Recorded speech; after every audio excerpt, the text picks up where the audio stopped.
હું ચૂલો લેવા ગઈ હતી, ભાઈ ગેસનો બાટલો નોંધાવ્યો 21 દી સિવાય આવતો નથી, તો હું કેટલાનો આવ્યો? 800 રૂપિયા લીધા. 800 રૂપિયાનો ચૂલો લેવાય? તો અરે ઈટું માંડીને કરી નાખવાય રોટલા. ના રે હું ઈટું હવે એનાથી થાય, તમે કરતા વટાણે થાય ને 800 રૂપિયા નખાય. તને ટીપું પડે છે? ટીપું તો મને પડે, એટલે મારે એટલા પૈસા વપરાય તો મને ના ગમે. તે 800 રૂપિયા હવે ઘોયડા, બીજું શું કરું તો પછી? તો રહી તો ભૂકું રહેવાય. હા ત્યાં ટીપું પડે તે આપણે રાંધવામાં કઈ એમાં હાલે? લે 800 રૂપિયા હચોડા.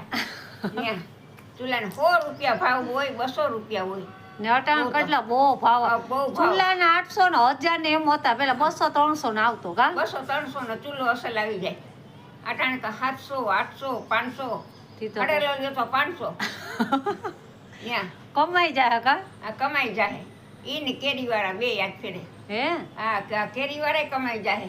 સવારમાં છાટા આવે અટાણમાં તડકો નીકળે. ઉનાળો જાણે કા ઉનાળો, એટલે કેરી વાળા કમાઈ જાય. અંજા તો તમે તો ખાતા જ નહીં કેરી, લોભ કરો ને એટલે. હા કેરી તો ખાવું. તો કેવા કે વધુ હોય તો કેરી તો ભલે ને 100 રૂપિયા ભાવ હોય તો કેરી ખાવ. હા હા તમને કેરી મને ભાવે બહુ વાલી કા? હા કેરી બહુ ભાવે. અને કેરી તું લઈ આવજે કેરી, એટલે હું ખાઈશ.